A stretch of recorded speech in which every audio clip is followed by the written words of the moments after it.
And welcome to Old Faithful with your host, Matt Trask. So excited to be back again. My thanks to Haggerty's Music Works on the hill here in Rapid City. Look for the big red Stratocaster on the roof of the building. My thanks to the incomparable Johnny Hastings, who we put back behind the camera.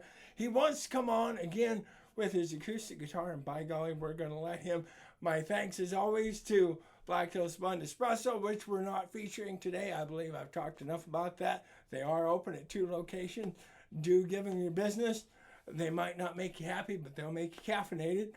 And that's about all of that we need to do. My guest today, I'm going to just talk a little bit.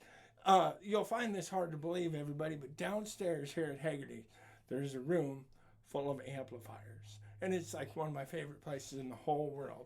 And so one day I go in there and there's this girl playing a bass guitar. And I said, "Oh, hey, hi, girl." And she said, "Hi." And I said, "My name's Matt." And she said, "Well, my name's Laura." And I said, "Well, I see you play guitar." And she said, "Well, yeah, I work here, actually." And I said, "Well, I'll be dang.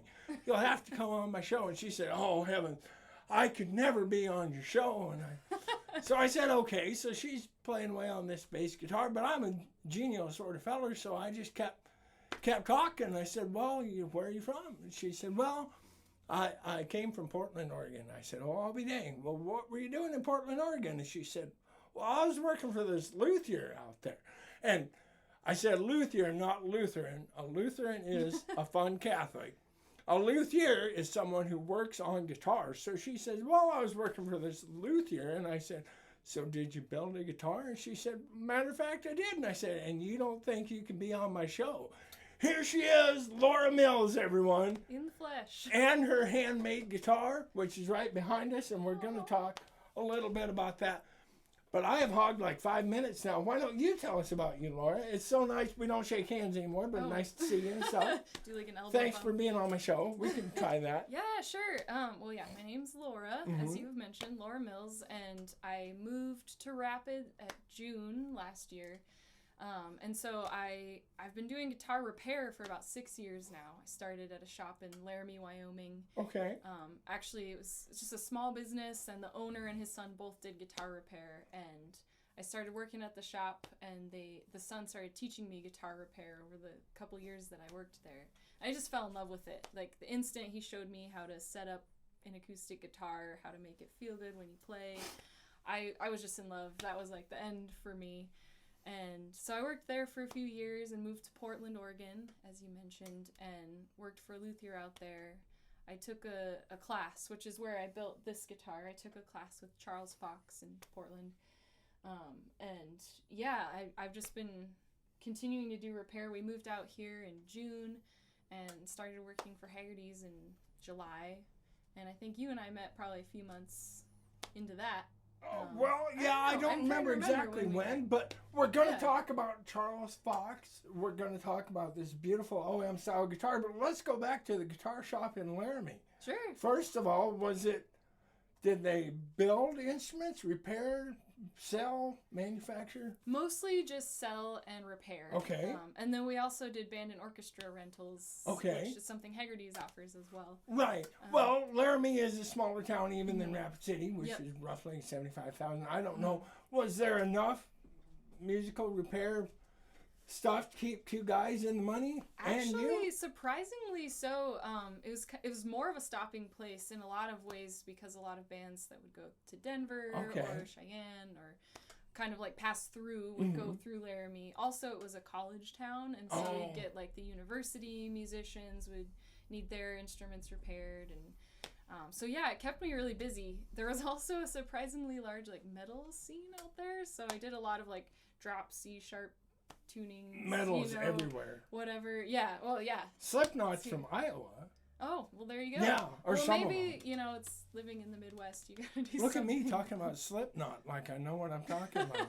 Woo! So were you musical before your stint at the Laramie Guitar, which the name of the Laramie Guitar Shop was? D&L Music. D&L Music. Got to get that in. Is it still there? It is, yeah. Yep. D&L, was that the father and the son? The father and Dwayne the mother, and Leroy? even though, so it was Dave and Lisa. Oh, Dave and Lisa, yeah, okay. and Zach was the son. Okay, He's the one that taught me. All right. But yeah, so yeah, I did music. I mean, I started playing piano when I was really young. And then when I got to college, I didn't have a piano when I moved away. So I started, plucking around on this guitar my brother had given me and started, writing whatever I, would come to mind and singing. And that's kind of how I started. I just taught myself. So I don't even consider myself like a killer guitar player or anything. But I do love music, and yeah, I've been playing for a long time. Well, that now makes two of us on the show that are not killer guitar players. So, you were out in Portland with Charles Fox. Mm-hmm. Yep. So I took his hands-on guitar, steel string guitar building class. Okay. So it was actually just a whirlwind class. You build an acoustic guitar in a matter of 2 weeks, and you're there from like 9 a.m. until 9 p.m. some days, just going over different steps. And it's a small class, so you're there with maybe 3 or 4 other people, and you just get a lot of focused time. Charles will talk about, all the theory behind everything. He'll help you through whatever, as you're doing your each part of the guitar. He'll be there kind of critiquing and letting you know what the next steps are, but he lets you do it all yourself. And so yeah, it's just an amazing class. He's a great teacher. I recommend it. So I did that, and in the class you don't actually put finish on your guitar. You just kind of have a naked guitar when you're done. And so after I did the class with Charles, I worked with a luthier named Carrie Char, who's in North Portland, kind of near St. John's. And so he builds guitars and ukuleles, and then he also restores and repairs as well. So I was working for him doing refrets and setups and stuff. And he let me use his spray booth and finish my guitar. So it was sort of a process between building it in the class and then putting the nitro on it. And, I see. And getting it all ready to go. Oh, yes. So you said there were like 3 or 4 people in the class. Yeah. And they were each building a guitar. Did they pretty much get to select every element of the guitar, or was there kind of a kit mentality to it? So it was kind of like, in preschool when they're like, you can choose this color or this color, but like the colors as are pre-chosen. It's black. Yeah. So we all had the same, East Indian rosewood, Sitka spruce. All the materials were the same. We ordered them ahead of time from Luthier's Mercantile. And so they were already there when we showed up to the class. Okay. And but we all got to pick what size body we wanted to make. So you could do an OM, you could do a double lot, which is what I did, and then you could do jumbo or a dreadnought. And So I think each of us picked a different one. So there was some variation. Yeah. So we had some feeling of uniqueness. Body size and shape.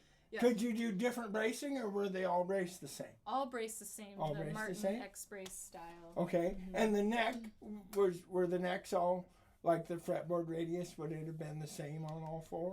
Yep. I think so. So we all have 14-inch radius fretboards. But we did get to pick the neck profile. We all got to shape our own necks. So I kind of did mine in just like a very sleek kind of C style neck. I think some people did more like D or D. I don't think anyone did a V actually. But yeah, so we had some variation. Okay, let's talk about this neck joint, because I never in a million years would have guessed that it's a bolt neck. Where are the bolts? Yeah, so we've got 2 on the underside here, keeping the fretboard down, and then we've got 2 going from the heel block into the heel. Okay. So you would never know that. And you already said it's got a Sitka spruce top, a rosewood back and sides, and what did you say the binding was? The binding is West African ebony. West African. It's an absolutely gorgeous guitar, as we can all see. What was the hardest part for you? Probably doing the finish work on it. Okay. I had some experience, repairing, so actually building felt pretty natural. But I had never really done much with finish except like buffing out, scratches. And so it was just a whole new thing to sand down every time and then try to totally remove the scratches. Sometimes you'd think that you did, and then you'd buff it out and realize, oh shoot, I have to go back to ground zero. And like, do you get together and jam with anybody in the store? Have you begun a musical concern with anyone in Rapid City here? Where can we see you play? Yeah, so right now I don't have anything lined up. Okay. Partially because of COVID and partially I've been sort of focused on the repair right now. Sure. But I have been doing some practicing with Daniel Bernison, who, I don't know, maybe you should have him on your show. He's also a great musician, Right. Beautiful vocalist, just an interesting fellow all around. He is. Yeah, so we've been singing together, and we used to sing together around town back in the day. I grew up in Rapid. Okay. But yeah, so as soon as we get some gigs, we'll probably be doing stuff. I have some music on Bandcamp. If you go to lauramills.bandcamp.com, you'll find some of my original music. All right.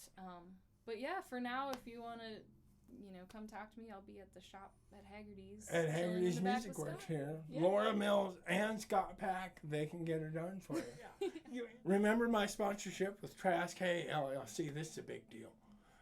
Large, round, and square bales for your cattle. 515-0858. And who, Laura, is going to say, remind them to wash their hands today. Dr. McGillicuddy says, wash your hands. There we go. Go ahead. So this is a song I wrote. It's called Tempe.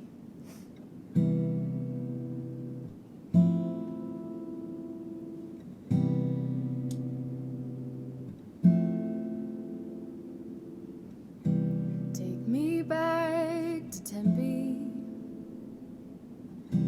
I remember it well. You must have been my guardian angel, 'cause without you it was hell. Move me with your music. Hold me to your chest and see which way